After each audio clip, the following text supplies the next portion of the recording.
Assalamualaikum warahmatullahi wabarakatuh. Selamat pagi, salam sejahtera untuk kita semua. Perkenalkan, saya Cucita, dosen program studi kimia, Fakultas Matematika dan Ilmu Pengetahuan Alam Universitas Palangkaraya. Video ini merupakan salah satu persyaratan sertifikasi dosen tahun 2025. Dan pada saat ini saya akan membawakan mata kuliah biomolekul, di mana dalam kurikulum MBKM diberikan kepada mahasiswa semester genap dan merupakan mata kuliah wajib dengan bobot SKS sebesar 3 SKS. Mata kuliah ini merupakan mata kuliah tanpa persyarat yang diberikan kepada mahasiswa semester 4. Berikut ini adalah capaian pembelajaran lulusan yang dibebankan pada mata kuliah ini. Dari ke-14 CPL tersebut kemudian dirumuskan dalam capaian pembelajaran mata kuliah CPMK. CPMK yang pertama, mahasiswa mampu menganalisis interaksi biomolekul dalam pelarut air berdasarkan sifat fisika dan kimia yang diturunkan dalam sub CPMK 1, di mana mahasiswa mampu menganalisis interaksi biomolekul dalam pelarut air berdasarkan sifat fisika dan kimia.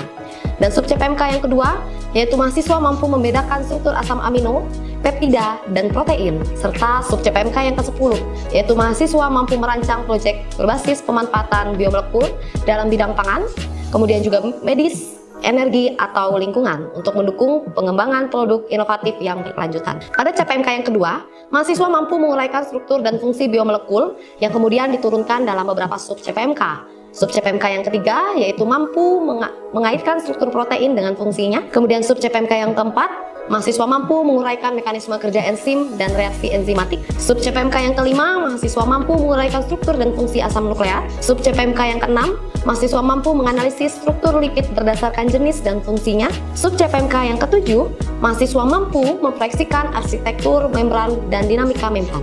Sub CPMK yang ke-8, mahasiswa mampu menganalisis struktur dan fungsi karbohidrat. Sub CPMK yang ke-9, mahasiswa mampu menganalisis peran vitamin dan mineral dalam proses biokimia.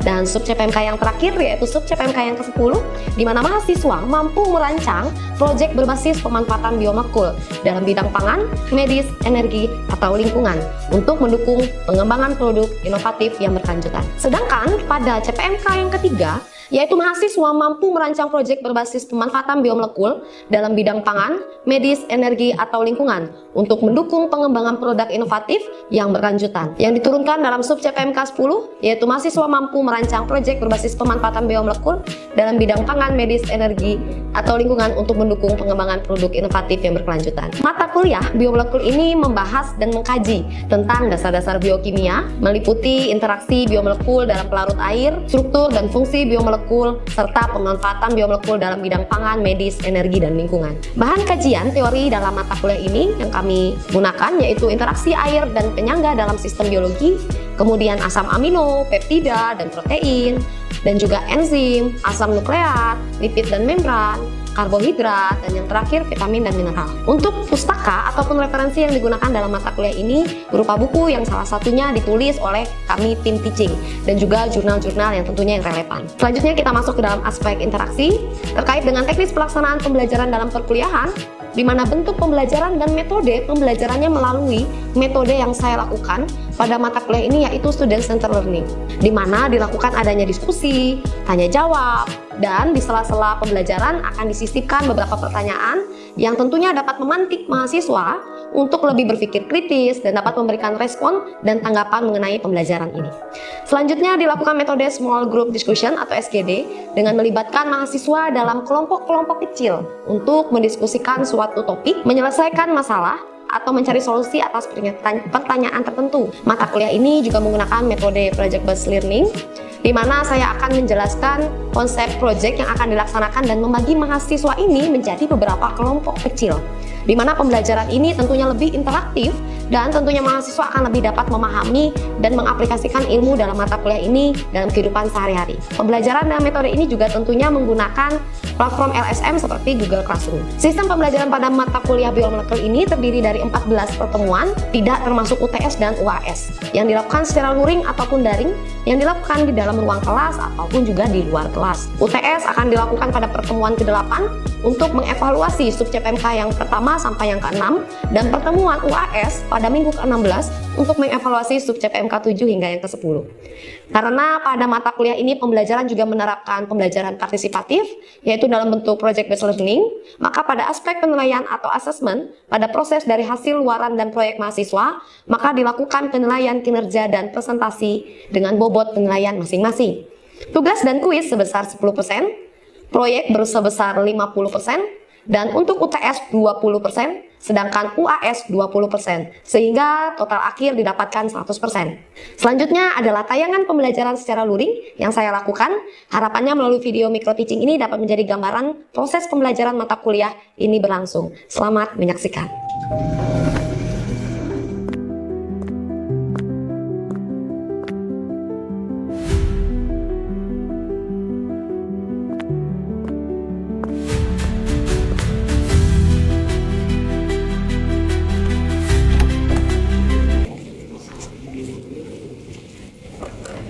Baik, selamat pagi adik-adik. Bagaimana kabarnya hari ini?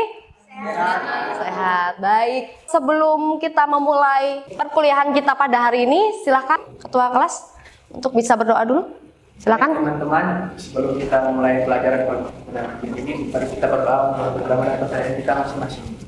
Berdoa dimulai. Doa selesai. Oke, untuk absensi saya juga informasikan buat adik-adik seperti sebelumnya ya. Jadi absensinya kita pakai si Uber dan saya sudah setting supaya langsung mahasiswa yang isi.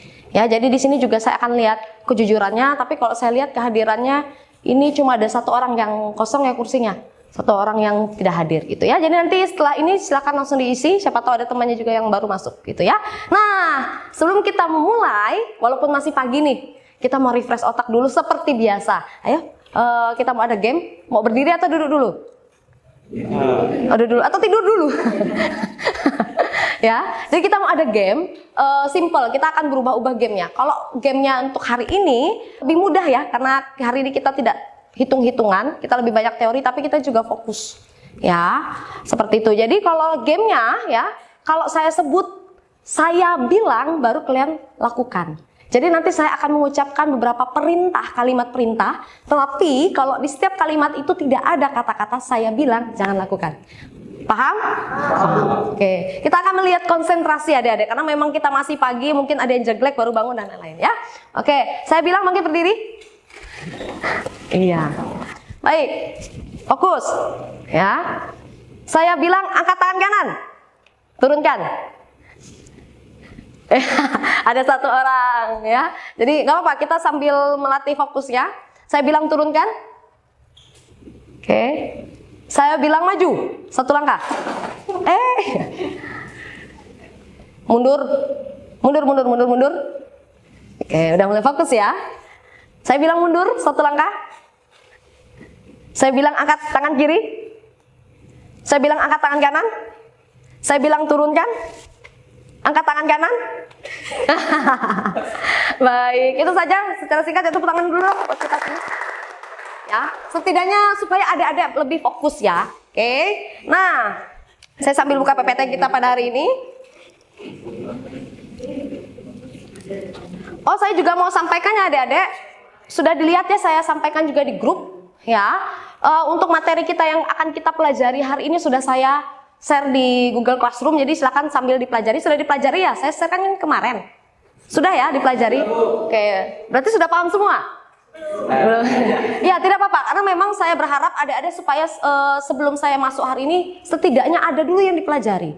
Ya, mungkin ada yang waktu kemarin melihat materi yang saya sudah share, ada yang mau ditanyakan, jadi bisa langsung ditanyakan hari ini. Ya, begitu. Nah, sebelum kita masuk ke dalam materi yang lebih dalam lagi adik-adik, ya, silakan semuanya ada HP ya. Oke, semuanya ada ini, silakan di scan. Kayak seperti biasa adik-adik, silakan kita tes dulu untuk mengetahui pemahaman awal adik-adik sebelum kita melaksanakan perkuliahan. Itu mudah kok, ya, pilihan ganda. Silakan, sudah? Oke, sudah semua kan? Sudah, baik. Ya, dari sini saya akan melihat bagaimana pemahaman adik-adik. Terutama mungkin sebelumnya kemarin saya sudah share materi apa saja yang memang sudah dipelajari. Ya, begitu. Oke, selanjutnya. Mana dia? Ini dia. Ya, kalau kita melihat Atau kalau kita mengingat-ingat pembelajaran yang sudah kita lakukan minggu sebelumnya, oh saya mau tanya dulu nih, sebelumnya kita belajar apa sih? Ini kan pertemuan ketiga. Saya menjawab, Bu. Iya, silakan Adri. Minggu kemarin kita mempelajari tentang protein dan karbohidrat. Oke, kita mempelajari tentang apa? Protein dan karbohidrat. Kalau hari ini kita mempelajari tentang apa? Mana tadi? Tentang lipid. Nah, apa sih kaitannya dengan pembelajaran kita hari ini? Ya? Kaitannya Bu sama-sama terlibat dalam metabolisme tubuh. Ya. Ada lagi mungkin? Oh, ya silakan. Selain itu juga Bu untuk menjaga keseimbangan psikologis tubuh. Iya. Berarti ini ya, materi yang sudah saya share kemarin sudah dipelajari ya. Dan saya berharap memang semakin nanti ke depannya kita kalau ada yang ditanyakan silahkan tanyakan ya. Seperti itu. Betul adik-adik, kalau kita melihat kaitannya apa sih? Ya, kenapa setiap materi itu ada kaitannya? Seharusnya memang seperti itu. Tidak mungkin diajarkan semata-mata tanpa tahu kaitannya. Ya, kita masuk dulu kepada kaitannya dasarnya sebelum kita masuk lebih dalam. Ya, di sini kita lihat bahwa ketiga molekul tersebut itu saling mendukung dalam apa tadi? Ada disampaikan keseimbangan energi, struktur sel di dalam tubuh, ya.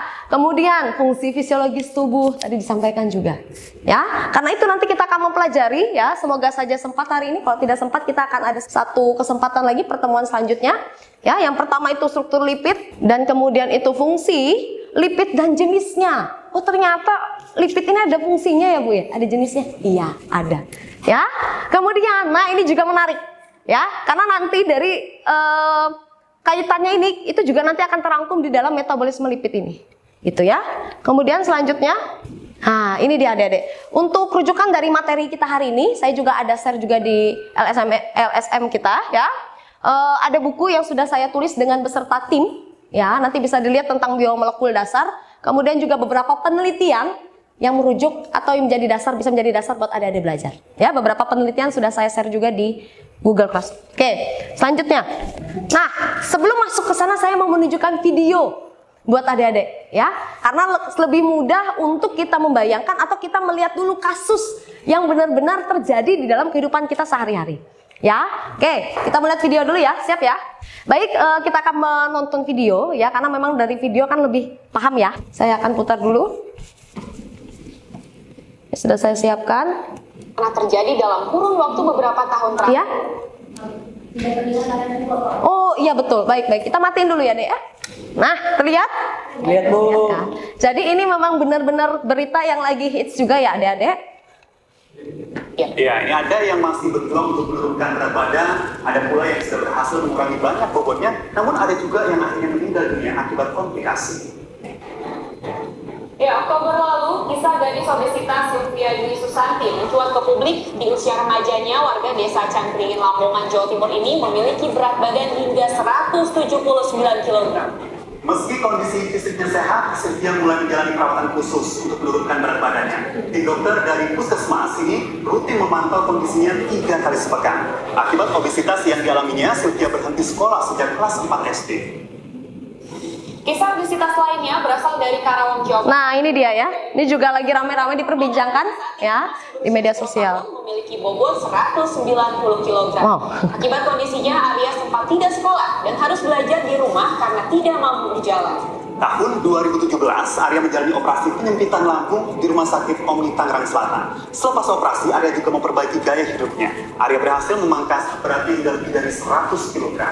Ya, lebih sehat dan lebih aktif, Arya kini sudah kembali bersekolah dan dapat beraktivitas normal bersama teman-temannya. Ya, ada yang meninggal ya akibat ini. Kisah berbeda dialami Yudi Hermanto, pria berbobot 310 kg di Karawang ini akhirnya meninggal dunia akibat beragam komplikasi di tubuhnya. Ya. Desember 2017, sebelumnya Yudi sempat dirawat di Rumah Sakit Umum Daerah Karawang selama sepekan. Pria 33 tahun itu sudah kelebihan berat badannya sejak dirinya kehilangan pekerjaan di tahun 2013 lalu. Dengan kegiatan mayoritas makanan dan tidur saja beratnya naik drastis dari 136 kilo menjadi 300 Wow, kg. Dan bisa dibayangkan ya. Masalah kesehatannya. Di antaranya ditahu masalah kesehatan itu ada asam urat yang berlebih, kelebihan cairan di perutnya, kekurangan protein hingga Baik, itu ya secara garis besar sudah bisa kita lihat. Ya, saya masuk lagi. Nah, ini dia. Ya, video tadi sedikit menggambarkan ya tentang gambar ini. Kenapa saya kasih gambar ini? Sebelum saya juga masuk lebih dalam tentang lipid dan kita tadi juga sudah melihat video, saya mau tanya dulu deh. Kira-kira Apakah lemak itu atau lipid itu selalu dikatakan berbahaya dalam kehidupan kita? Karena kan kalau bagi orang-orang di luar sana ya selalu mengatakan bahwa berlemak, lemak itu jahat. Nah sekarang saya mau tanya sama kalian ya, mungkin sebelumnya sudah baca-baca di artikel, di jurnal yang saya juga sudah share. Apakah lemak itu selalu always ya berbahaya? Ada yang mau kasih pendapat? Apa? Angel? Saya iya Bu. Iya.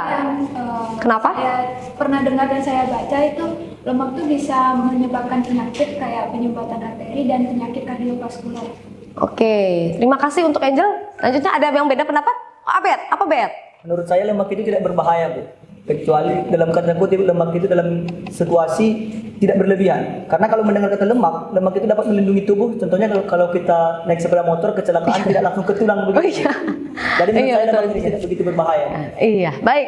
Saya tidak katakan salah ya, karena memang ini akan menjadi diskusi menarik untuk kita ke depannya. Ya, karena sekali lagi saya sampaikan ya dengan video yang kita saling dengar tadi, ya kita lihat bersama-sama berita yang lagi hits saat ini tentang obesitas, tentang lemak itu mengiring opini kepada masyarakat di luar bahwa lemak ini selalu dikatakan jahat. Ya, kita akan belajar masuk ke sana. Saya tidak akan jawab dulu karena nanti kita akan melihat ke sana ya. Nah, oke. Nah, ini dia. Kenapa saya bertanya seperti itu? Sebelumnya kita tahu dulu ya, kita harus tahu dulu asal dari katanya lipid ini dari mana? Yaitu dari lipos. Apa itu Adik-adik? Lemak, ya. Nah, apakah Bu karena itu asal katanya lipos atau lemak, apakah itu sama dengan lemak? Saya mau tanya. Apakah lipid sama dengan lemak? Tidak, ya. Kenapa? Ya, nanti kita akan masuk ke sana juga ya. Oke, sebelumnya kita akan masuk dulu. Lipid ini termasuk ke dalam apa, Dek? Senyawa organik yang bersifat non polar. Makanya dia tidak larut di dalam air, ya. Kemudian nah ini dia masuk dalam kelompok besar substansi biologis ya yang dapat larut dalam apa ini? Zat pelarut organik seperti metanol ya. Dia tidak larut dalam air. Ya, larutnya dalam apa? Metanol. Ya, pelarut organik contohnya aseton, kloroform ya, kayak gitu. Nah, kita masuk lagi. Ini dia jawaban yang tadi. Apakah kita bisa katakan semerta-merta lipid itu adalah lemak? Jawabannya tidak. Kenapa Bu? Karena sebenarnya ya benar, lemak itu masuk dalam lipid, tapi kita tidak bisa katakan semerta-merta bahwa lipid itu adalah lemak. Ya, karena lemak ini adalah bagian dari lipid. Ya, karena kenapa? Karena lipid ini bukan hanya lemak aja, Adik-adik. Lipid ini ya terbagi dalam kelompok yang besar, yaitu dalamnya lemak. Dan ada lagi fosfolipid. Ya, tidak hanya lemak saja, makanya tidak dikatakan, kita susah juga ya mengatakan bahwa lipid ini adalah lemak. Ya. Karena di dalamnya ada beberapa bagian kelompok besar. Selanjutnya steroid. Ya. Nah, oke. Kita akan masuk 3 kelompok besar ini dulu. Oke. Kita masuk ke dalam lemak ya. Mungkin ada satu orang yang mau baca ini. Ini lemak adalah apa? Saya sudah sampaikan di sini. Highlightnya. Lemak adalah suatu zat yang kaya akan energi, berfungsi sebagai sumber energi yang utama untuk proses metabolisme tubuh. Iya, dia termasuk apa, Adik-adik? Ester dari gliserol. Dengan asam-asam lemak. Contohnya apa? Lemak sapi, minyak kelapa. Minyak kelapa, ya. Yang perlu kita ketahui awalnya dulu itu adalah bagaimana lemak ini, ya, dia termasuk golongan apa. Baru kita masuk ke struktur, ya. Di sini kalau kita melihat dari strukturnya, ya, ada R1, R2 ini yang dinamakan dengan rantai hidrokarbon dengan jumlah pada umumnya ya. Pada umumnya itu pada jumlah 15 hingga 15 dan 17. Ya, kalau dengan jumlah atom dari 3 sampai 23. Berarti apakah bisa Bu di luar dari itu? Bisa. Tapi kebanyakan ya yang termasuk dalam lemak ya, itu jumlahnya 15 dan 17. Ya, untuk R1, R2, R3. Nanti kita akan masuk ke dalam contoh-contohnya, ya. Kemudian di sini ada 2 jenis Adik-adik. Ada lemak yang terbentuk dari sejenis asam karboksilat ya. Biasanya kita sebut itu lemak sederhana. Ya, ada juga yang terbentuk dari 2 atau 3 jenis asam lemak ya, itu ya berarti lebih ya, itu kita sebutnya dengan lemak campuran atau gliserida campuran. Baik, sampai sini ada yang mau ditanya dulu? Ada yang mau ditanya? Mungkin siapa? Oke, apa pertanyaannya? Apa bedanya lemak sederhana sama lemak campuran, Bu? Kemudian contohnya apa ya, Bu? Oh, contohnya apa? Baik, pertanyaannya bagus ya. Ya, kita akan masuk ke sana nanti ya. Mungkin juga ada masuk dalam metabolisme. Seperti yang saya sampaikan, sebenarnya keduanya ini berbedanya hanya pada R1, R2-nya saja, Adik-adik. Ya, pada rantai hidrokarbonnya. ketika dia memiliki rantai hidrokarbon dengan jumlah yang sama, dia dikatakan sederhana. Tetapi ketika, nanti kita akan lihat contohnya, ketika rantai R1 ya, katakanlah ini jumlahnya 15, kemudian yang R2 itu beda lagi, itu baru dikatakan ya, karena dia terbentuk dari 2 atau 3 jenis asam, artinya dia memiliki berbeda ya, berbeda rantai hidrokarbonnya. Nah, itu yang disebut dengan lemak campuran ya, atau biasa kita kenal dengan gliserida campuran ya. Ini contohnya, saya agak cepat. Nah, ini dia ya, contohnya apa nih, dia punya sama-sama ya, 17, H33. Nah, ini dikatakan dengan gliserida sederhana ya. Contohnya apa? Minyak ya. Ini dia contoh yang selanjutnya, ini juga sama, ini yang sederhana. Yang campuran yang mana, Bu? Yang ini yang campuran. Nah, ini dia yang campuran ya. Baik, selanjutnya sudah jelas, Iwan? Udah, Bu. Ya, sudah jelas. Baik, nah saya mau nanya, apa bedanya minyak dengan lemak? Mungkin siapa lagi? Alvin ya, biar semuanya kena ya. Alvin? Bisa jawab Ibu, jadi pada pas saya saja. Minyak itu berbentuk cair karena memiliki titik leleh yang lebih rendah daripada suhu ruang. Sedangkan untuk lemak itu memiliki titik leleh yang lebih tinggi daripada suhu ruang sehingga bentuknya padat. Oke, ya saya pikir semua kita mengerti ya. Kenapa kalau lemak itu bentuknya padat, cair itu bentuknya cairan ya. Nah, karena itu. Karena sudah kita pelajari di kimia dasar ya adik-adik ya. Karena minyak berbentuk cair karena dia memiliki, itu tadi disampaikan oleh Alvin, titik lelehnya lebih rendah dari suhu kamar ya, atau di bawah suhu kamar ya. Kemudian sedangkan lemak itu memiliki bentuk padat ya, karena titik lelehnya lebih tinggi dari suhu kamar. Artinya lemak ini kalau kita makan bakso ya, kalau makan bakso yang suka tetelan ya, ketika kuahnya masih panas ya, baru mendidih kemudian disiramkan ke mangkok bakso, aduh jadi lapar ya. Ya, saya berharap kenapa saya sambungkan dengan kehidupan sehari-hari supaya adik-adik lebih mengerti ya. Kayak kita makan bakso nih ya, seperti kita makan bakso yang suka tetelan, sepertinya suka tetelan semua ya. Suka semua? Enggak, ada suka enggak. Ya, itu bentuknya ini ya, apa namanya itu? Ada juga yang memang dia padatan ya. Itu biasa kita sebut dengan adiposit ya. Tapi kalau sudah dingin, kuah-kuahnya biasanya nempel-nempel tuh di dinding-dinding mangkok. Ya, seperti itu, karena dia pada suhu ruang ya, lemak ini akan beku atau bentuknya padat ya, gitu. Nah, kita agak cepat ya. Ini dia. Untuk materinya juga sudah saya share di grup.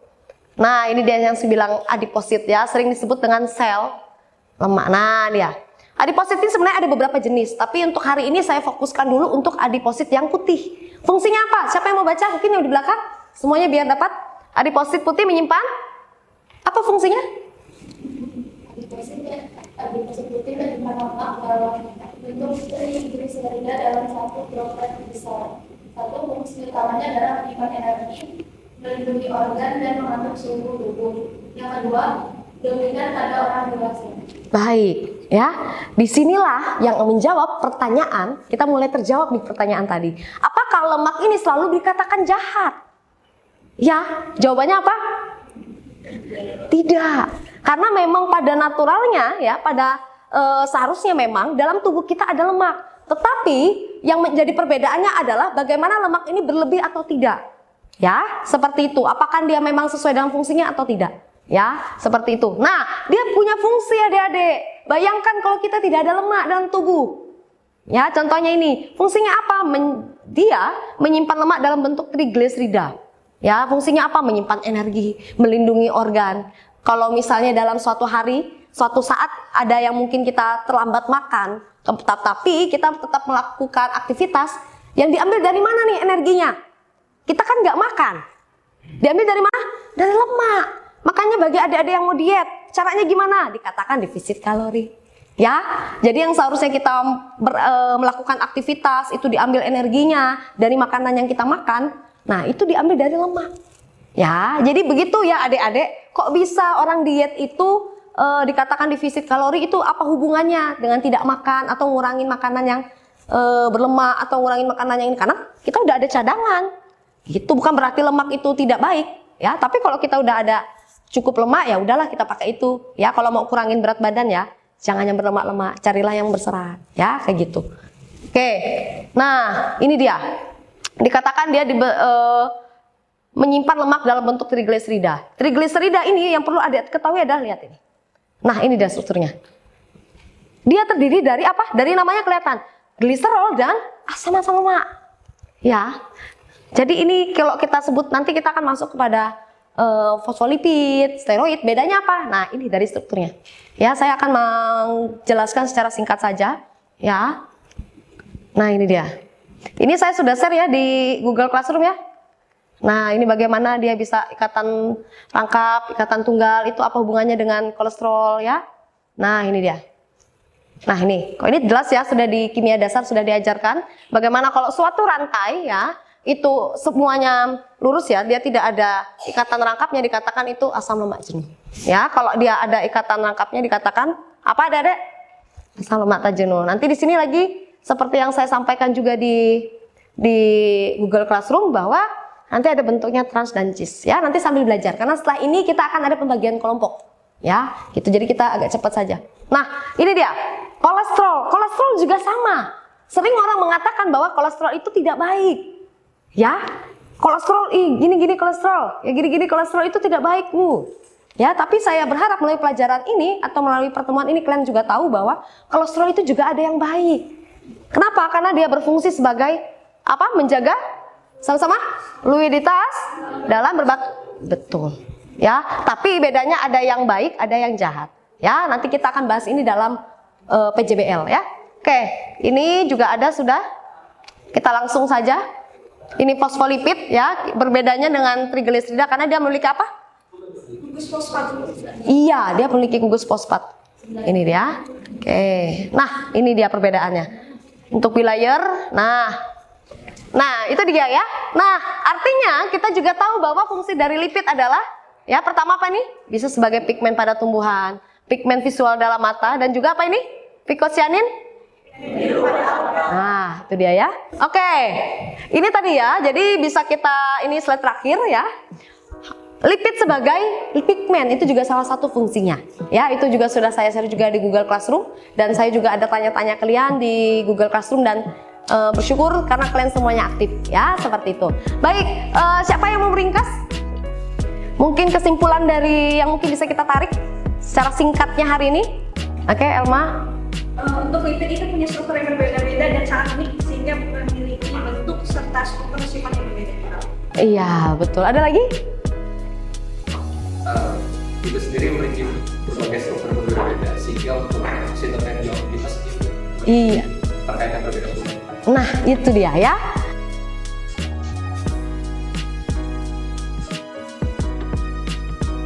Baik, terima kasih untuk hari ini adik-adik, cukup sekian untuk pertemuan kita. Saya berharap materi kita hari ini dapat membuka pemikiran kita, wawasan kita mengenai fungsi dari lipid, ya mengenai lemak yang selama ini kita katakan selalu buruk, ternyata tidak. Ya, kolesterol juga. Itu saya berharap supaya kita bisa bagikan kepada orang-orang di luar sana mengenai yang kenyataannya terjadi itu bagaimana ya, dan kemudian dapat diaplikasikan dalam kehidupan sehari-hari. Nanti bisa dilanjutkan PJBL-nya, kelompok-kelompok kecilnya di rumah, kita bisa diskusikan selanjutnya melalui Google Classroom. Itu saja, tidak ada pertanyaan kan? Tidak ada, baik. Silakan ketua kelas pimpin kita dalam doa. Mudah-mudahan percaya masing-masing, berdoa selesai. Baik, itu saja adik-adik, terima kasih. Berdoa selesai. Baik, itu saja adik-adik, terima kasih. Dan saya ucapkan selamat siang, wassalamualaikum warahmatullahi wabarakatuh. Tuhan Yesus memberkati. Tepuk tangan buat kita semua hari ini. Tadi telah kita saksikan proses pembelajaran mata kuliah biomolekul yang saya lakukan dengan menerapkan student centered learning dan dilanjutkan dengan metode project based learning dengan membagi mahasiswa dalam kelompok-kelompok kecil. Semoga melalui proses pembelajaran tersebut dapat membantu mahasiswa untuk lebih berpikir kritis, dapat mengaplikasikan ilmunya dalam kehidupan sehari-hari. Saya juga mengucapkan terima kasih kepada semua orang yang terlibat dalam pembuatan video ini. Akhir kata, saya Cucita mengucapkan banyak terima kasih dan selamat siang. Wassalamualaikum warahmatullahi wabarakatuh.